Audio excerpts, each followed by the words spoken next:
Yeah, I want to talk about, I'm going to share some slides. Hopefully they'll help me communicate, what has been years of work in a short period of time. And I'll ask, I guess, Teresa, probably best that I just sort of talk through the main points and then we can open it up for questions. Does that make sense? Certainly, certainly. And so maybe Teresa can, if you have questions, feel free to put them in the chat and we can come back to them towards the end. So this book comes out soon. It's something I've been working on. Well, I've been working on it, on aspects of it for about 20 years, but I started to write it a couple of years ago. And as Teresa mentioned, I direct this center at Teachers College, which is really a center that attempts to keep the practice of conflict resolution as close to science as possible because they tend to drift apart. And so our mandate is to try to keep scientific evidence relevant to and useful in the practice of constructive conflict, social justice, and social change. And one of the areas I've worked in encouraged us to develop this lab. So this is called the Difficult Conversations Lab, and it's we got some funding to renovate our center and build this lab, which allows us to bring in people who differ on moral or political issues and study the conditions under which the conversations between them go well or go poorly. So this is something we've been doing for about 15 years in the lab, and it's culminated in sort of what we call a science of the study of intractable conflicts, particularly difficult, oftentimes long-term conflicts that get stuck for long periods of time. We published a bunch of empirical science articles on that meant a few people read, of course, because they're in obscure journals. We published several books on aspects of these, and culminating in this current book, which is written for the general public. And the objective of this book is to try to take what we've learned from the scientific study of long-term difficult conflicts that happen in families, organizations, communities, and then between nations, and try to understand how do we think about them in ways that are helpful, and what are the conditions under which they change. And so that's what we've been studying for 20 some years, and that's what this book tries to apply, particularly to political polarization in the US, but it's a phenomenon more generally shared.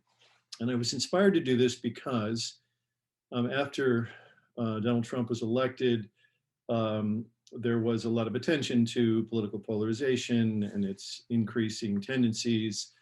And the media got wind of my lab and started to approach me. And this is one of the groups that started to approach me, which is a German periodical called Die Zeit, the Time. And they were doing an event which they continue to do, which they called My Country Talks. Well, actually, initially it was Germany Talks, and then they expanded to other countries. And in this, they basically encourage you to go to a website, ask you to respond to some attitude questions, and then they match you with someone who is opposed to you on your opinion, and then encourage you to go have a cup of coffee or a drink with them and meet them and talk. And that's the idea of that is based on something called contact theory, which has been around a long time. And it's the idea if you're members of different groups that have, passionate differences, if you can meet each other, you can humanize each other, and it dissipates the tension and it allows you to see the human in the other side. And it's a very powerful and useful theory under some conditions. But under conditions where people have very deep, passionate differences, it can become highly problematic. And so one of the stories told to me by Bastian Berbner, the journalist I first spoke to, is that right after Donald Trump was elected, he came here, met two American men. One was a Trump supporter, one was not. One lived in Brooklyn, was a yoga teacher. One was a former military person. Peter Rosen keeps drawing somehow on my screen. I don't know how you're able to do that. It's pretty magical. So you may want to be careful about that. So Bastian met these men, spent a year with them each independently, and became friends and close with them, and really wanted, one of them wanted to meet the other, and so he decided to bring them together for this in Manhattan at a restaurant and for a walk. And initially it went very well. And then at some point, Bastian raised the topic of Colin Kaepernick and his Black Lives Matter protest in the NFL. And at that point, it exploded, and it led to a heated, contentious, exchange, potentially getting violent. And they basically stormed out, and he could never get them to come back and talk again. And so this is the ethical problem with encouraging people to get together and talk across these divides at this time around these issues, because they often do backfire and people can leave. In fact, there's Pew research that suggests this, that particularly liberals and progressives these days are more inclined when they talk to members of the other side to leave more frustrated, more disillusioned, and further apart on the issues. So just talking is insufficient to this problem, and that's going to be my kind of main point. Let me just define, if I can, what polarization is, because it is a kind of natural phenomenon that you see in science. It's where, things move away from each other or are pulled away from each other, sort of towards or away from two poles. It's politically, it's kind of a natural response that we have to, preferring things that are similar and being repulsed to things that are very dissimilar. But polarization, political polarization, has its benefits and consequences. In politics, particularly in two-party systems, we actually need a modicum of polarization where you have, passionate, well-informed people who, champion for traditional, traditional standards and stability and status quo, and people that really champion change and progress. You need them in dialogue in order for societies to sort of remain healthy and move forward.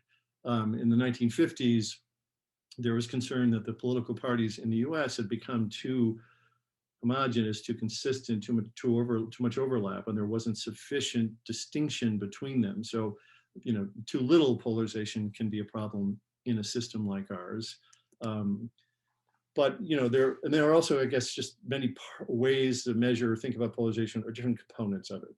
And that's important because, again, people talk about this, but oftentimes are talking about different things. Affective polarization is when you sort of feel great warmth and love for your group and contempt for the other group. Ideological polarization is when your beliefs diverge on a particular issue. Perceptual polarization is when you believe that members of the other party are much more extreme than they in fact are. Political polarization is sort of more like tribalism. It's when your political affiliation, it's partisanship. It's when your political affiliation drives your attitudes and beliefs and actions across a multitude of issues. So you're paying more attention to belonging to your group than to the issues at stake. Structural polarization and cultural polarization are important to understand because we're seeing this happen more and more. We're seeing sorting, geographical, virtual sorting of Americans, not only rural, urban, but even within urban areas. We're seeing this kind of physical, geographical sorting, and virtually on the internet, right? There's the sorting of us, and that leads to a sort of a deeper kind of cultural phenomenon. And today, we see evidence of all of these happening in America. And it's led to several concerning trends. So we have this considerable increase over decades of affective polarization, of hate and contempt for the other side, and love for one's own side, particularly at the extremes, right, of left and right. We see an increase in what they call ideological consistency, which means Pew measures the 10 most divisive issues in the country, and they track over time the degree to which those issues are correlated within parties. In other words, people's attitudes on, immigration, healthcare, homosexuality, all of these things, they become very aligned and correlated, as opposed to having very different views and very different issues. So we've seen a steady increase in correlation within partisan parties, and a divergence of the two. And that's, again, a sort of oversimplistic view of the world. We've seen decreases in identity complexity, which means that people's ideological, religious, racial, and political identities start to become one, so they're not, again, independent elements. Again, perceptual distortion and seeing the other side as more extreme than they are. We see a major effect on the discourse of politics in the media and elsewhere by the extreme members of the extreme wings of both parties. They're much more engaged, oftentimes to some degree much more informed, and much more influential in the conversation. And then we see this geographical and virtual sorting that I talked about, and rises in political violence. So these are all concerning trends. But the bigger issue, I think, is that we don't really understand the nature of this problem. And that's part of what I begin this book with, is that, by some measures, this is part of a 50-year trajectory. So it's not just Donald Trump, it's not just, it is something that is somehow hard baked into our society, and it seems to be intractable. It seems to be a runaway problem or a runaway dynamic. And the sources of it are complicated because there are sort of structural sources, gerrymandering, the two-party political system and dichotomous choices in voting, the media, the business models of the internet and entertainmentization media, various all the way down to kind of our own attitudes and experiences and norms. And these things start to, affect each other in complicated ways. Now, most academics that study these things study pieces of them. So if you read, any particular book, John Haidt's book, or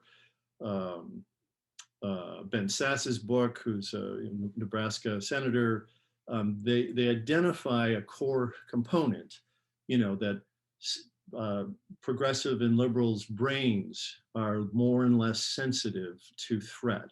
Conservatives tend to be more sensitive to threat messages, liberals less so.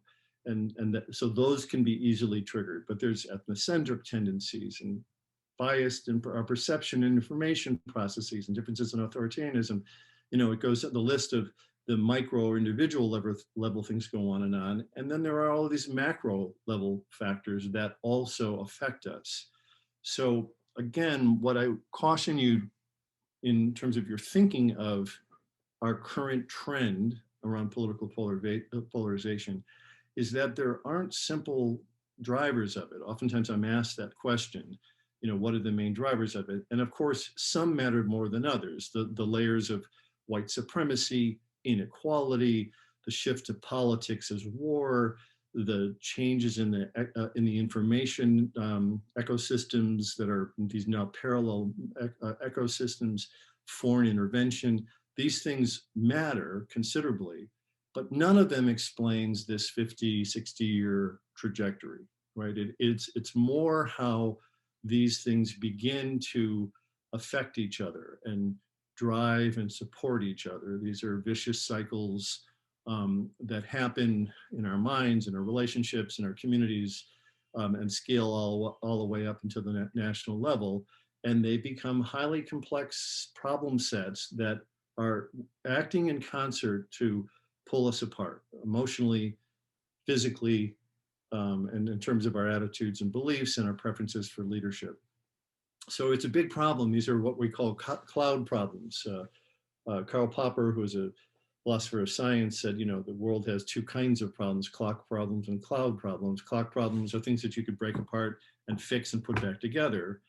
And then there are these kinds of problems, which are highly dynamic and idiosyncratic. They're different in different places, and they're always kind of changing and mutating. And we have to think about these in very different ways. So what happens when you have this kind of pattern of things that are pulling us apart is it creates a psychosocial landscape for how we experience our world, that looks like this, where you have the possibility for different kinds of experiences of your neighbors or different kinds of encounters, but we tend to become more and more drawn into more destructive relations and overt actions between folks over time. And it's a very hard trap. So even though we do our best to be our best selves in some of these encounters. There's so many things that pull us back. It's like an addiction. In fact, there's a recent paper that came out in Science about how the addiction to outrage, which many of us feel, and we need our sort of fix of Morning Joe or of Fox News or Breitbart, that is actually triggering pleasure centers in our brain like heroin does. So there is an addiction that starts to develop. And as some of you may know, addiction is a biopsychosocial structural phenomenon. It's not just what's within us, but it's how all of these factors sort of pull us. So when you see things like COVID fail to unite us as a country and mobilize us, but in fact be weaponized and divided, or when wildfires in the West are weaponized by one side or the other to divide us, you know that this is a different category of problem, a different kind of problem, and we need to sort of think about them differently. It's what we call a first order problem because it impairs our capacity to really solve everything else: climate change, healthcare, economic inequality, all the major destabilizing forces that we're facing. The government can't function enough to make a difference in any particular sustainable way. So that's the bad news. The good news is, I know you were waiting for some good news. The good news is that the study of societies that are deeply divided for long periods of time has shown that there are certain conditions that help us escape them, right? And so one is misery, that you need to have a sufficient a segment of the population that is miserable and fed up and just tired of the status quo, that there's sufficient pain in our lives. And a group called More in Common has been tracking this in America. And fortunately, they've identified in their last round of research that approximately 93% of Americans say, tired of this vitriol and dysfunction and the hate and the noise, I just want something else, right? I'm just tired and looking for some other alternative. It's also a fact that when we study these long-term divisive societies, that most of them, something between 75 and 90% of them are able to escape these conflicts after big destabilizing shocks. This is a theory in science called punctuated equilibrium. Societies and communities and families stay in a fairly stable state, but then when there's some major shock, it can provide the opportunity for change to occur. And of course, we're in the midst of a series of, racial injustice, epidemic, pandemic of COVID, political polarization and rise in political violence. We're being hit by these multiple storms simultaneously, which causes great misery and harm, but also is very destabilizing. And so it does lend itself to the possibility that we could adjust if we sort of know what we need to do. But the third thing that folks need is some sense of what to do, right? You need a compelling vision of, well, okay, so we know how to react in a more contentious, angry, contemptuous way. How do we shift gears? What does that look like? And so that's what this book has been about.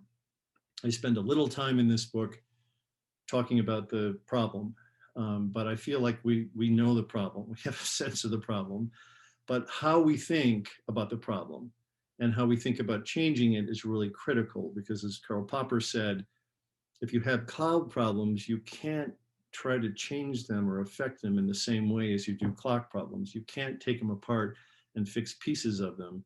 You have to understand that they operate around a different set of change laws or change rules. And so that's what complexity science study is. When do these kinds of long-term stuck patterns change?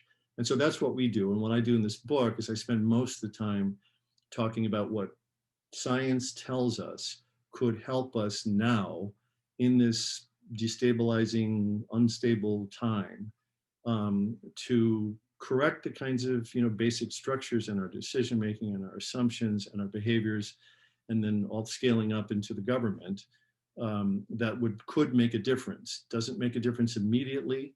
It doesn't guarantee that a difference will happen, but if we seize the moment, the possibility is there. And so that's what I call the way out. And the book is organized around these kinds of five scientific findings, and then what that looks like in life. So I'll quickly walk through those, and then we'll probably move on to questions. Is that, Teresa, am I okay on time? Sure, yes. Okay, thank you.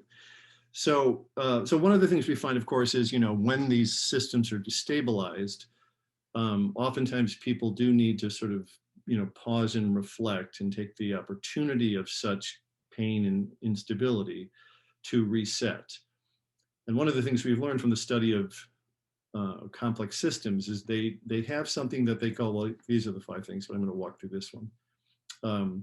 They have something called the sensitivity to initial conditions. So when there is a sufficient motivation to do something else and to reset our life, those first early choices and decisions we make, and you see this in like AA, right? That moving to commit yourself to a 12-step program, it is those first steps that make a big difference to the level of your commitment and the relationship and your experience of those things. So you want to be very careful about, what that looks like today. And so what this chapter lays out is a series of activities that science suggests help. So here's one. One is how we think about change.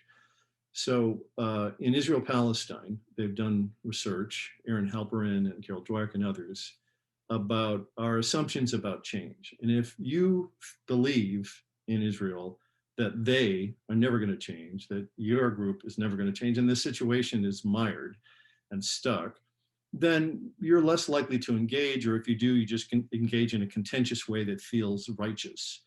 But it, of course, is a self-fulfilling prophecy and means that things will never change. But under the conditions where, for example, an Israeli hears a Palestinian talk about the possibilities of change, what they're willing to do, some flexible ways of thinking about things, when they hear that, it changes their own implicit assumptions about whether it's possible to change, and it ultimately leads to a change in their actions and their behaviors. So it's one of the things I encourage people to do in any kind of cross-political encounter these days is, reflect before you go into it about, well, do you think it's, possible that, first of all, why are you having this conversation? What are you hoping to do? Because most of us just want to explain to them how insane they are and how right we are. And if that's what you want to do, fine, but know that there's not much going to come from that other than tension and escalation.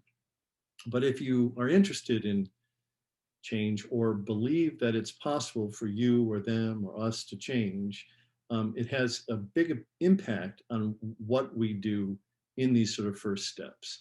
So that's one of the multiple sort of components or actions I lay out in terms of resetting. And then once we start to do that, the first best thing we do is we recognize that because this problem is so multi-level and structural, we're not going to just work our way out of it. We need to find and connect with groups that are already doing that. So one of the things that they found in studies of these societies is that, when, like, for example, the international community comes in as peace builders and implements some program from the outside, they very often don't stick or have very little effect or have counterintuitive effects. And that the initiatives that seem to work best are when you work with what the community is already doing well. So my colleague Laura Chasm would say that when she goes into a divided community, the first thing she does is say, well, where are the networks of effective action? Who are the people or groups that are in communication across the divide, trying to keep the conversation going in different ways? These are what we call bright spots or positive deviants. There are people that somehow, even in divided times like this, and even in places like Kashmir in the Middle East, are able to stay in relationship and communication with the other side in some decent way. And they provide the possibility, it's what I call the immune system of communities. They provide, they're trying to fight hate and intolerance at a very local level. And they look like very different things in different parts of the world or the different parts of the country. So one of the things resources I'll point you to is there's a woman named Neelam Parker who was a the chief of staff for under Obama for HUD. She's at Princeton now, and she's been mapping. The current toll is, I think, over 7,000 groups and organizations around the country that are doing what she calls bridging work. And that can be local dialogue groups. It can be, working together to take on an issue. But there are many of them addressing many things like the roots of inequality, the roots of racism, but also working across these political divides. So what that means is that instead of starting your own movement, we are best served by looking to see what exists in the country. And this is something I've been recommending the Biden administration do, that they not launch some other new program that's going to be part of the, part of the problem because they're vilified by half the country. Find who already is doing that locally in communities and see if it's possible to help and scale that up. Okay, and complicate. So this is a major principle we've found in our research in the Difficult Conversations Lab, that of course what happens when we're in these long-term conflicts is we oversimplify. We oversimplify our sense of them, the issues, and ourselves. It's what I call ideological consistency. We don't really think anymore critically or in nuanced ways. We feel much more tribal. And under those conditions, what we found at all different levels, from people's thinking, feeling, to how societies are organized, is the benefits of more complicated structures in our minds and in our communities. So let me give you, and consistently what we found is those people, places, and things that show more contradictory complexity, where we're able to, have contact with others that are different from us, or think about, hold two thoughts that are contradictory in our head at the same time, that helps. So here's two examples. This is from my colleague Amanda Ripley. She's a journalist, and she came to our lab a couple of years ago and participated and wrote up her experience of that. But she published this thing in something called Solutions Journalism, which is a publication for journalists. And what she was trying to do is learn from research on polarization and conflict resolution, what journalists can do to lessen their contributions to polarization and maybe help begin to heal. And her premise is to complicate the narrative. It is that how reporters do their reporting is oftentimes contributing to, you take a conflict, you look at two sides, you have this extreme side and this extreme side, you try to make it as spicy as possible so that you get attention and clicks. And that, business model that they're encouraged to do and that works for them in terms of getting attention, is part of what's driving our problem. And so she recommends a set of practices and processes for reporters on how they can reintroduce complexity into these issues and not be part of the problem. So that's one. I could talk about another one, but let me move on because I want to make sure we have time for questions. Let me say one or two more things and then I want to stop for questions. So there's a chapter on what I call the need to move. So in the field of conflict resolution, mediation, negotiation, what we tend to do with people is we tend to sit us down at tables across from each other to talk things out. And what that misses is the fact that as humans, we grew our complex brains walking together in forager societies and communities and moving. And part of what research and neuroscience is teaching us is that when people don't just sit and talk, but when they get up and move together outside, side by side, or work on a Habitat for Humanity project, or work on, cleaning up part of your neighborhood, when people move together like that, it has a profound effect in synchronizing them and eliciting cooperation and eliciting better relationships. And so the chapter in the book lays out a variety of things that can capitalize on that for helping these divides heal. And one example I give is this thing that some of you may be familiar with called Abraham Path, which is an initiative that was founded by Bill Urey and some other folks, which is in the Middle East. And it's a 1,000-mile trek. and it's through multiple nations. And it is, Abraham, of course, was the father of three major religions. And so it's a place and a method of bringing people across those religions together to kind of revisit physically, and work and walk together physically to start to address these sort of more intractable problems. All right, and then the final chapter talks about the fact that these kinds of problems take time. And that's one of the criticisms I have of dialogue groups that say get together for an hour and talk it out, is that no, what you need is to be able to live in places, work in places, worship in places with others that are different from you, and live and grow with them under certain conditions. That's what can lead to, again, humanization and value in coming together. These are not quick fixes. So we need to understand that these things take time. And oftentimes some of the initial things that we do backfire or don't work because these are cloud problems. So we need to be much more sort of nimble and adaptive. And this talks about that.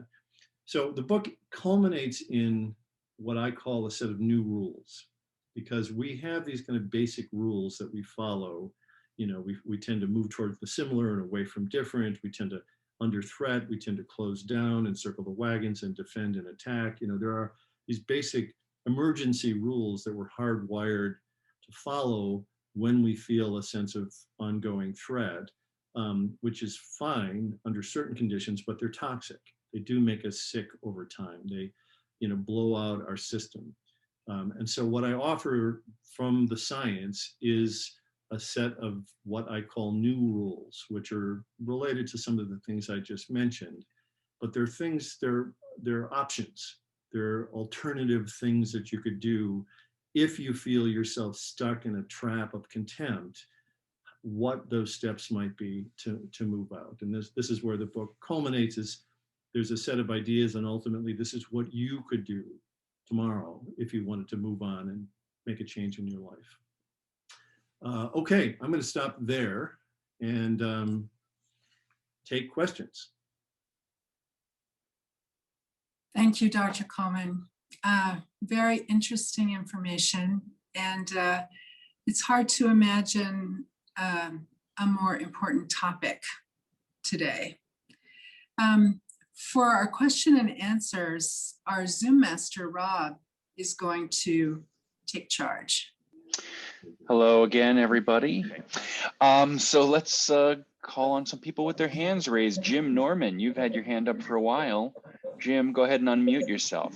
Okay, can you hear me all right now? Very well, go ahead. Okay, good.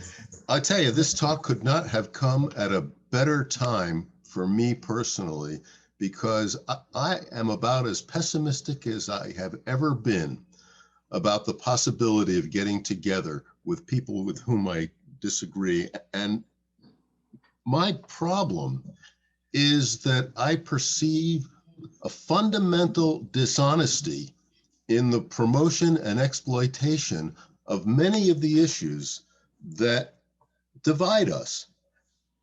In my mind, these issues should not be partisan issues. They are not inherently political. In my mind, many of the issues are simple human issues. Who could not agree that it would be a good thing to end a pandemic? Who could not agree that it would be a good thing to end the other pandemic, that is guns that are killing children? And yet these things seem to be foisted off on us by people who are, in my view, not even interested in the issues per se, but only in the power of these issues to divide us. And frankly, I think that the argument is taking place on a totally asymmetrical, unlevel playing field. I think that I have been more often than I care to admit, suckered into conversations with people who insist that they are coming to the conversation in good faith and they're only interested in exploring ideas. My BS detector is twitching wildly. I can't accept their fundamental honesty. I simply can't. And to me, the answer now has gotten to the point is, all right, we've got to organize, we've got to overwhelm them, we've got to beat the crap out of them and suppress them, because they're not going away, and they're better at what they're doing than I am at integrating my thought into the points that they are making, because the points they're making are not honest. They're not for the purpose of those points. They're for some other purpose. Well, can I respond, Teresa? I wish you would. So no, so of course, you know, Jim, you're not alone in those sentiments and those feelings. I guess the couple things I'd point out. One is that they are not all the same. That they are 7+ million people or more, and I'm sorry, yeah, no, yeah, they're half the country. And it's an eclectic group, right? And yes, there are cynical, manipulative actors involved in this. But part of what you're describing is that, you know, in some ways, this is an irrational time. 90% of Americans agree that we should have background checks for gun purchases, 90%. And yet we can't get that done, right? So there is common ground. There are things to work on that we sufficiently agree on. But we can't get there because this problem is so deep and so complicated and so passionate. And, you know, there are many in the country that would have the same view you do, just the opposite, about the dishonesty of the other side. I'm not equating the two, but I'm saying this is a pathological state that we're in that needs to be broken because, and I also say, I don't disagree that we need to fight the fight, you know, that there needs to be, you know, legal action. You know, I think the Dominion lawsuit against Fox News is a good thing, you know, because it definitely is, you know, when you start to talk billions of dollars, you start to talk about something that can really make a difference. And we've seen that difference. So I'm not suggesting that those things go away. I think that we need those things, but we also need to grow the middle because too much is controlled by the extremes. Too much of the conversation and the new information is controlled by the extremes, and the middle have been insufficiently engaged. And if they're miserable and fed up, it presents this opportunity.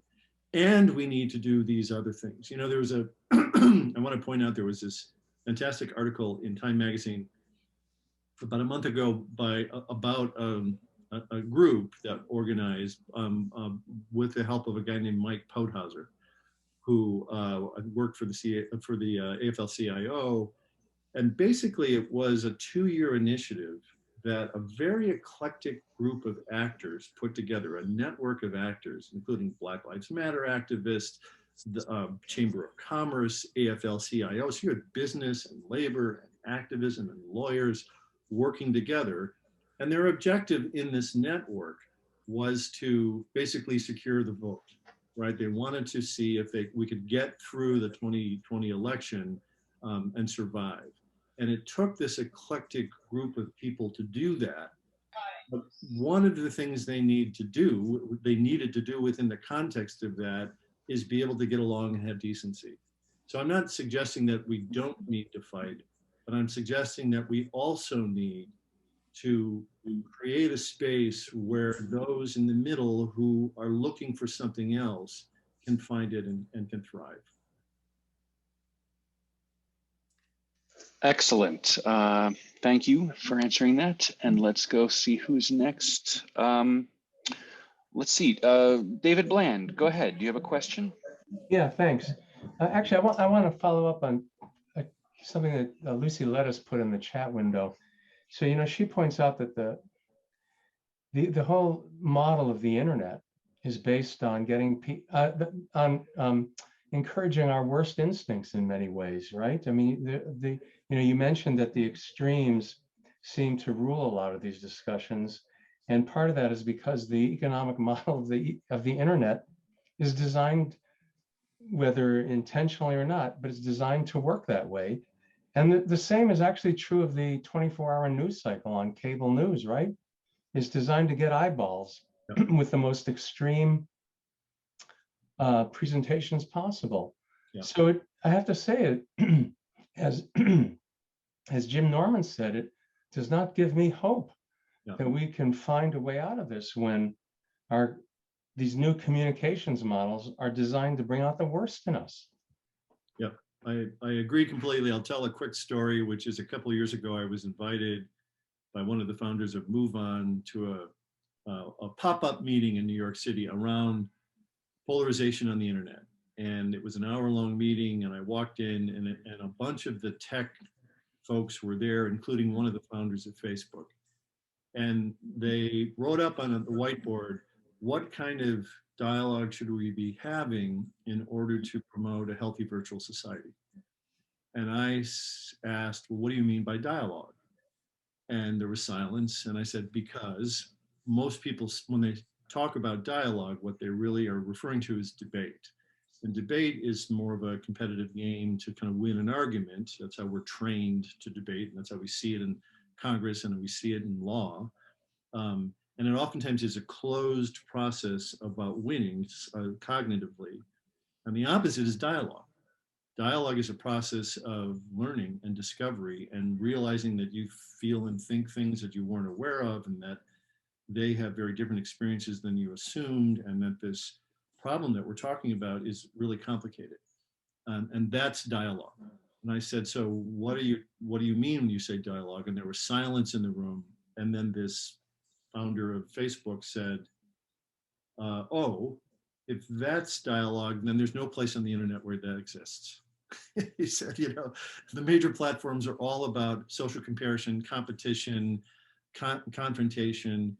He said, with the exception of Zoom. You can get on Zoom and you can learn and open up.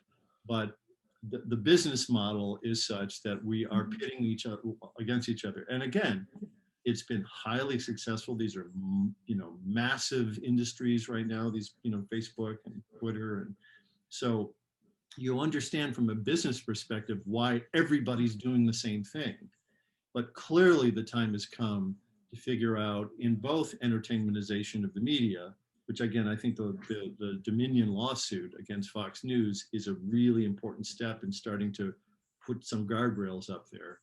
Obviously, the same needs to happen with social media. It's a critical part of the problem.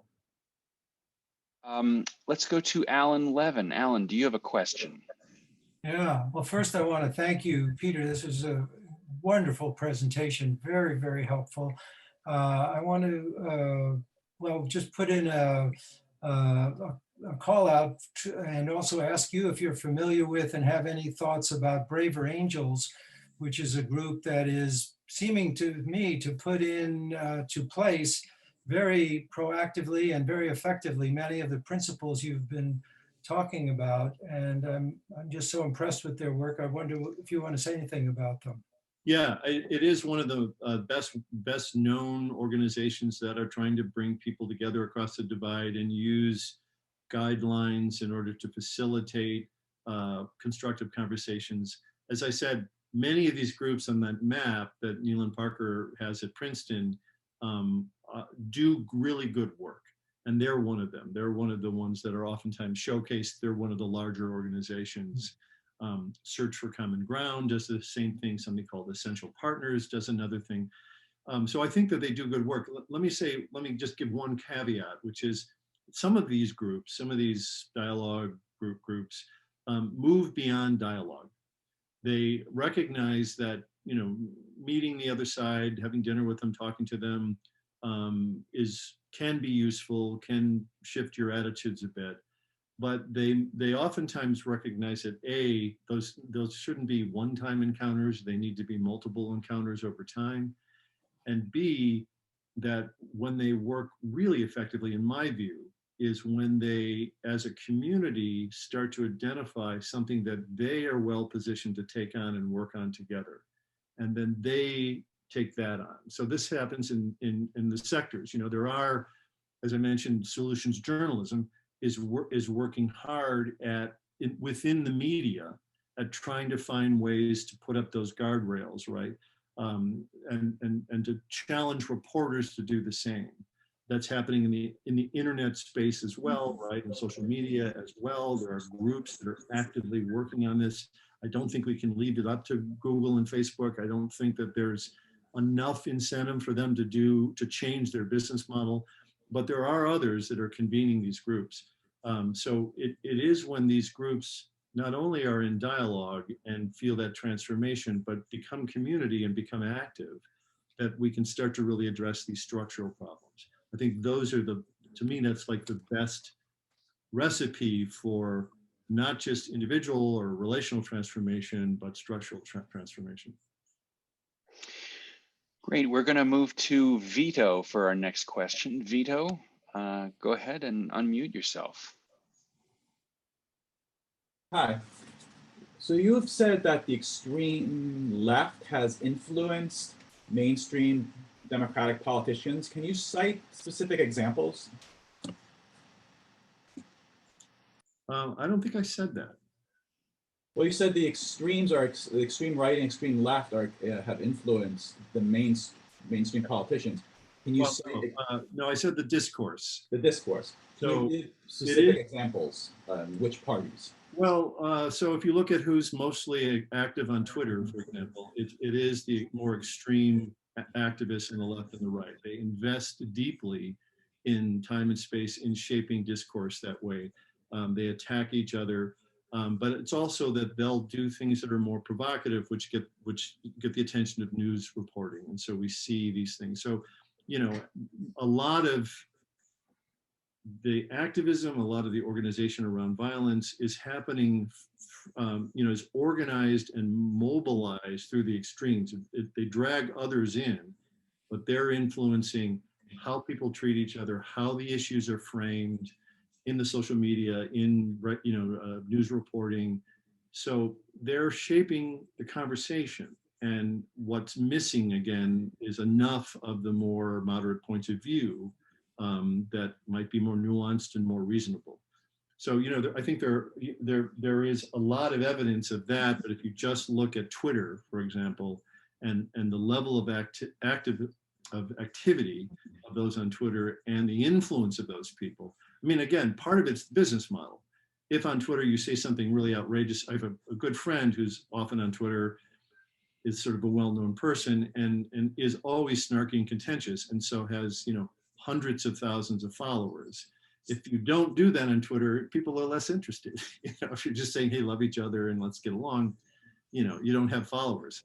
So part of it's the business model, but then who taps into those business models are the more extremes.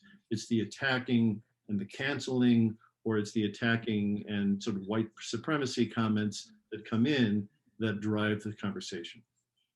So I didn't mean to say necessarily that, although, you know, I mean, I guess if you just look at gerrymandering and you look at, you know, how politicians are early on in their campaigns, oftentimes, you know, basically shut down by more extremist groups.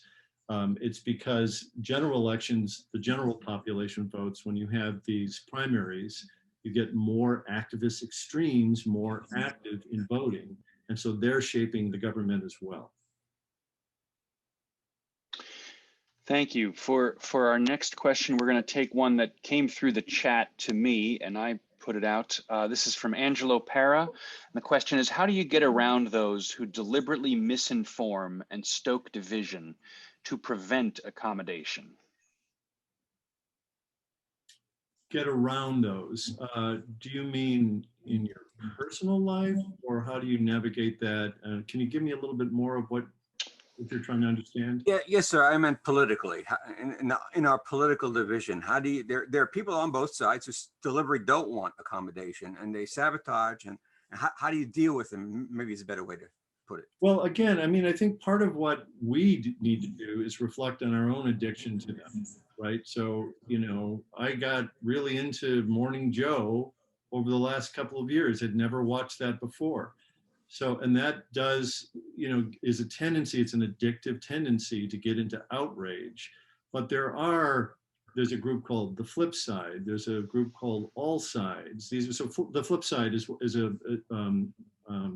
organization that was founded after the 2016 election to share information about an issue. So that every day they pick one issue that is divisive, and then they curate 30 different news sources, 15 and 15 approximately, left and right, and they identify the smartest, most nuanced perspectives on both sides, and then tell that story on that issue every day. It's a 5-minute read, and they send it to you every day.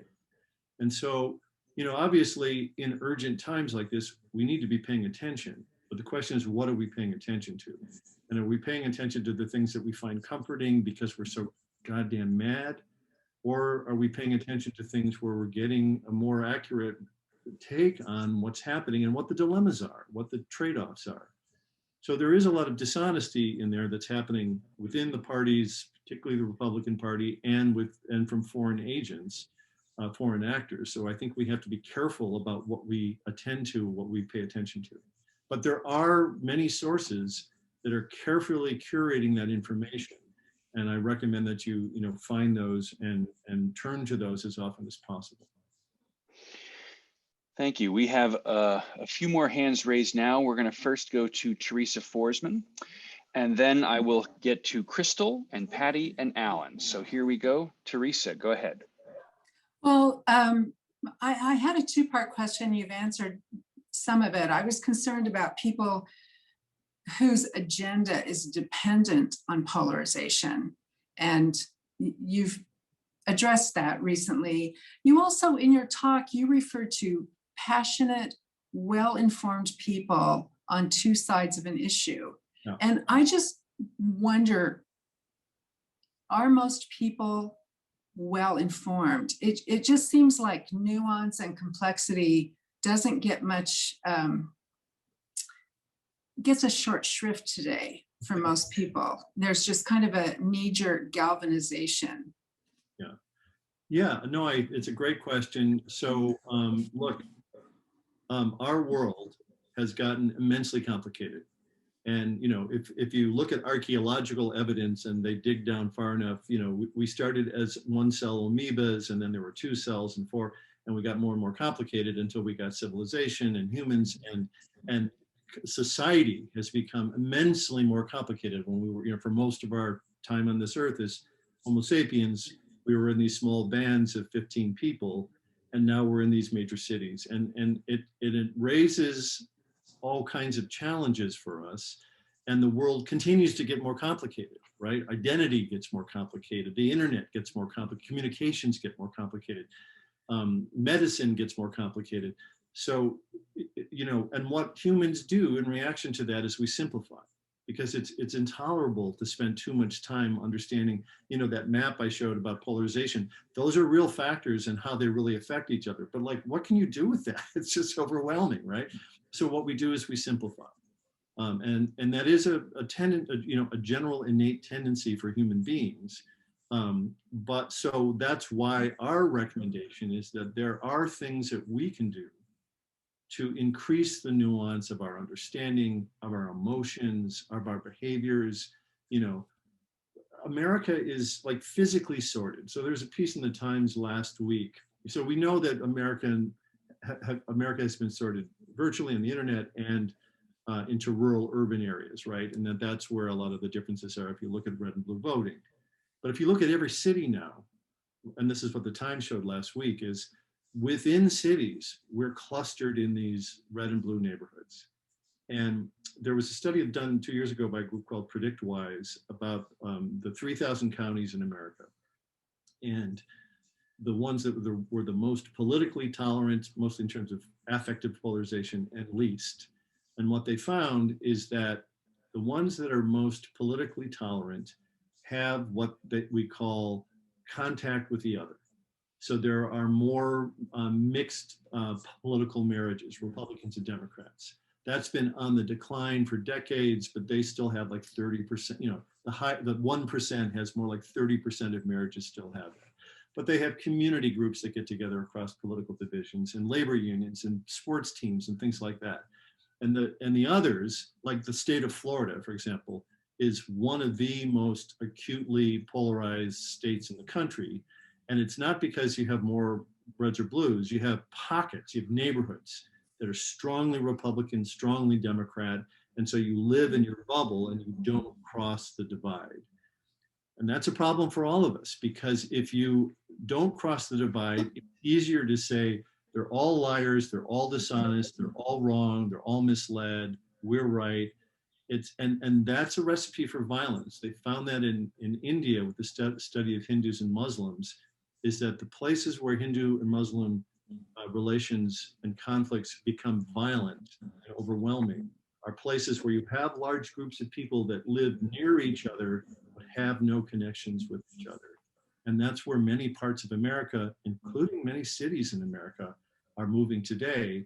And that's a big problem. So what's the remedy to that? Move, travel, find yourself, put yourself in places where you are with others and can experience them. You know, and again, like one of the things they found is that the more foreign travel people have, particularly if they travel not just to one place, but they travel multiple places, the more, you know, tolerant they are of difference, because they start to recognize that the US isn't alone in a lot of this. And sometimes there are reasons behind this. So there are a lot of things we can do. And that's what, you know, again, as I said, I wrote a book in 2011 called The 5%, which is all about the importance of complexity in these conflicts and reintroducing complexity. And some of this book, The Way Out, summarizes that work as well. Very good. Thank you. Our next question will come from Crystal. Crystal, go ahead and unmute yourself. I did. There you go. Am I heard? Okay. I wrote it down, but I kind of tying in some of the things that were said. I'm also concerned, you know, we talk a lot about the two sides extremes. I get a little bristly when I hear that, because while I see some extremes on both sides, perhaps on social media, I think when we talk extremes like Marjorie Taylor Greene versus AOC, we have to be careful, because one is trying to help us move forward. And, you know, sometimes the other side is just mean and lies. And I just feel I get a little anxious when we compare equally both extremes in that regard. And the other thing I want to mention is leadership, because we talk a lot about the journalism and the media and social media. And I'm concerned as well about our leadership, and it was touched on a little bit in the mention of Republican. And I'm concerned that some of the decisions, you know, that the Supreme Court back when with allowing unlimited money that we can't account for, is completely invisible, has crept in. And I think it has really turned some politicians into complete, it's all about money and greed and power. And there's not a lie that's too big or too small that won't be, you know, stated with, you know, this kind of certainty, you know, no matter how harmful it is to the country, whether it's about COVID, whether it's about the environment, whether it's about the Capitol and the MAGA attacking the Capitol, you know. So that concerns me, you know, if we don't get this money out of the situation, driving the leaders at the top who then lie and really influence a lot of people in this country and rile them up as much as social media. Yeah, I don't disagree with your last comment at all. Let me refer to the first one. So I mentioned this briefly. There's a group called More in Common, and they track polarization in different countries, and they've been studying the U.S. I would refer you to their work, because part of what they find is, again, that they're not two groups, but there are, I think they call them the 7 hidden tribes. You know, there are these more moderate groups, there's the disengaged in the middle, and then the, you know, leaning left, leaning right, and all the way to the wings. And you're right that at this point, on the right, there's a large percentage, I think it's 23%, that's more extreme and active on the right. And on the left, it's more like 10. So there is a asymmetry to that. But again, part of what they talk about is the inordinate effect that these more extreme voices have on this. So yeah, I don't necessarily want to equate one side or the other. There is an asymmetry to it. I do think we should pay attention to the data. I think what was helpful about their series of studies is that they're not saying it's just red and blue, but there are these different gradations. And they're the folks that said that have been measuring this growing, exhausted middle majority that are fed up and want to do something else. So I think I see a lot of hope there. But yeah, so I don't mean to equate the two. And as I mentioned briefly, you know, the addiction to white supremacy of the right is a huge problem, which is tapping into 400 years of oppression and injustice, which again is hard not to just then become extremely polarized about. But they're not all doing that. There are too many doing that, but they're not all doing that, right? I can't remember. I guess I would agree. Money in politics is a problem. I don't for a moment say it isn't. I think that's been a curse. It is interesting this week that the Biden administration constituted a committee to study the Supreme Court and the possibility of expanding the Supreme Court or changing the Supreme Court. So that'll be interesting to see what they propose to do, right, in order to start to affect some of those structural factors. Okay, we'll move on to our next question. Patty Richards, go ahead. You can unmute yourself. Hi, can you hear me? Yeah. My Yes. mic is choppy. Thank you so much for speaking on this topic. It hits very close to home. I'm from Louisiana, so enough said. I've been in New York and New Jersey for 13 years. I went to Columbia, where I know that's where you represent. My mother, who never went to college, pushed me to go there, now believes I'm brainwashed, and, liberals turned me against her. You had a lot of content. I wish I had, I was speed reading as much as I could through it, but on your list of micro and macros, on that slide, one of the things you listed was the difference in values between conservatives and liberals. So I really appreciate you focusing on not generalizing individuals because of the political and ideological flags people fly, because I do believe that sometimes we're looking at a perception of differences and not actually differences in those values. I'll just say that my mom teaches ESL to undocumented immigrants. She organizes events to, bring furniture to them and drive them to work, but she will say, build the wall. She has spent every Martin Luther King Day, at Black churches for 20 years, where she has, friends, real friends, and yet she has an issue with Black Lives Matter. That said, I know that political beliefs, that she defends can have real adverse consequences. With COVID, those consequences can even be fatal. But on the flip side, I have some liberal peers that say the right things, but I don't see them getting their hands on. I don't see them necessarily. I'm not talking about this group. A lot of people put that deed before creed. So as far as bridging the organizations, where you landed, the example that you gave was inviting people to participate in an event. But my question would be, how do we create a space for integrating existing polarized large institutions? We need liberals in evangelical churches. We need their influence there. And likewise, we need a voice for conservatives in Ivy League universities. I think it's both of us that are silencing each other. We have different worlds that we live in now. Yeah, great set of issues and questions. Your mom sounds like a fascinating person. I would love to talk to your mom, because I agree. We do oversimplify the other, and then we hear stories like that, and it's much more complicated, right? Her actions, her beliefs, her political attitudes versus how she lives her life is a conundrum, right? And I think it's really important that we hear that and hold on to that. So just a couple of random responses. So John Haidt has written a lot about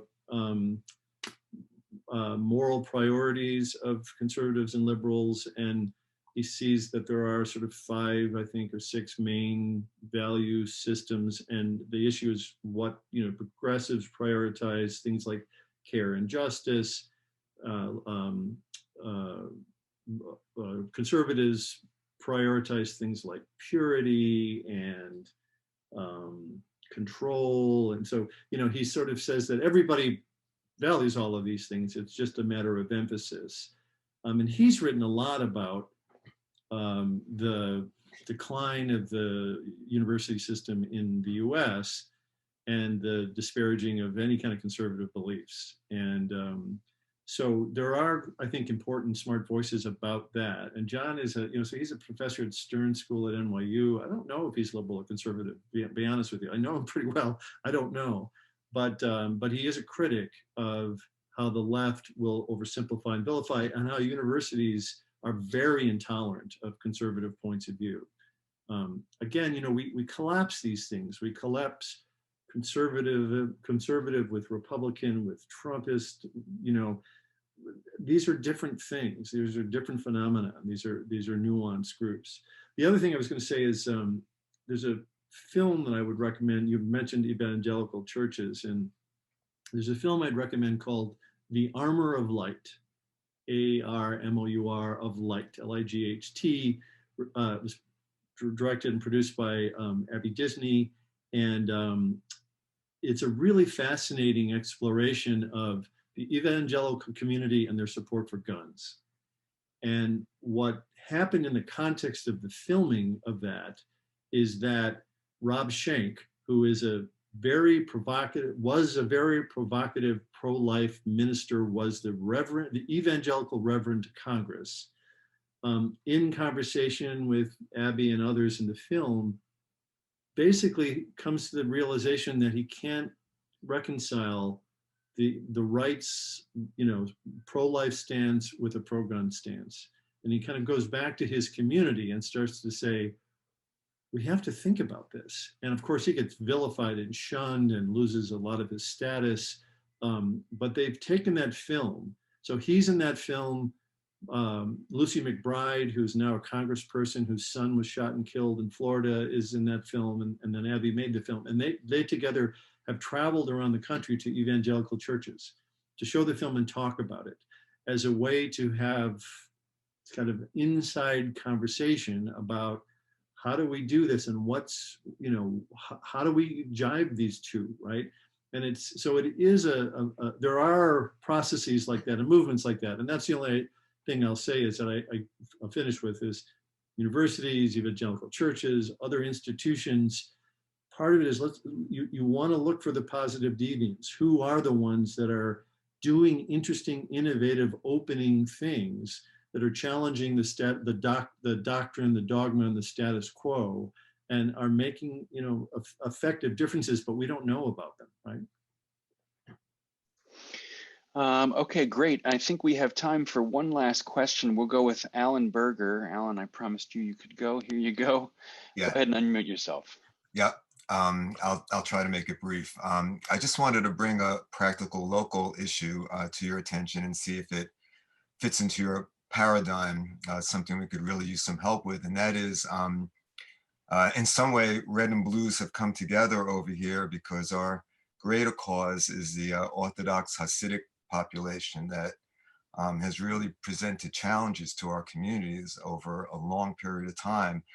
And I would say for a good 10 years, we really tried to engage in dialogue. But now we've come to the point where we've formed these organizations whose main purpose is really just to stop them from building and basically the term is taking over Rockland County. And that's what really people feel like is happening. And it's been very frustrating to have to go into battle mode. And of course, everybody knows the issue is overpopulation. And how is there any way to have a dialogue around that when it means, the taking up of resources and land and everything that means so much to the people who already live here? And I'm just wondering if you have any insight to this really challenging issue for us.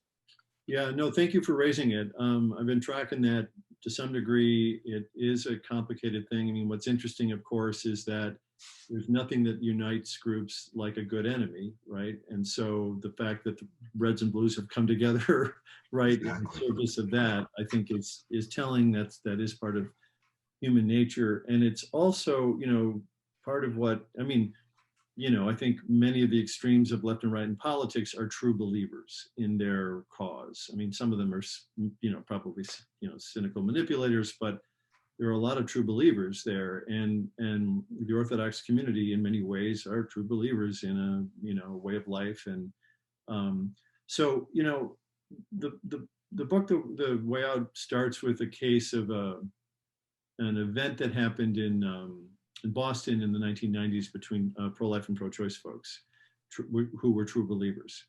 And it just sort of describes a process that unfolded there. And it was preceded by a major shock. There was a terrible shooting that took place there in 1994 and destabilized it. And it took a long time, but they were able to have an impact eventually, a significant impact eventually, in the relationships between these different communities of true believers. So, these are very difficult things to do. And again, I don't suggest that you stop fighting against things that you think are, like public health problems, right? I think that those things, you need to be able to fight and challenge, but not vilify and simplify. And it's a hard thing to hold on to in these situations where you're living in places where you feel like your community is threatened by something. But, again, my encouragement would be to, and I'm not current on this. I've read New York Times articles on this a few times, but I'm not current on what the state is, the state of the conflict.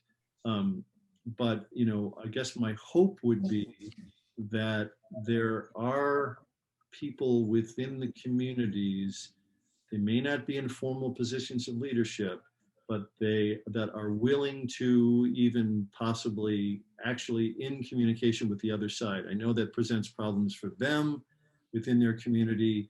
And so there's a lot of pressure not to do that, which is very common in these kinds of conflicts. But again, even in war zones, you see that those kinds of linkages exist. So that would be what, Laura Chasen would do, is she'd say, if I'm going into there, are there individuals or small groups that are still talking to each other in respectful ways about their shared concerns, staying in communication, and can you build on that?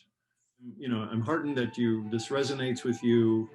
I do think what is important is that we try to think about how to start a movement of this middle, because I think the activation of the middle is critical, and having some sense of what to do and how to do it is critical, and where to find others doing it is critical.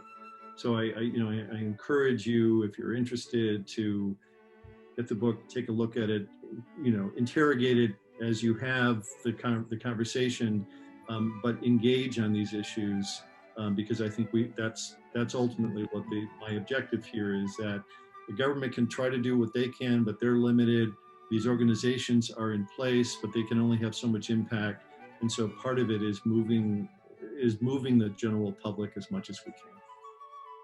Thank you for an important talk. And clearly, we're very interested in this subject matter. To learn more about us, visit our website, ethicalfocus.org, or email us at admin@ethicalfocus.org, and we'll get back to you. To make a donation, go to ethicalfocus.org/donate. Please follow us on Instagram, Twitter, and Facebook, and you can watch many of our past programs on our YouTube channel.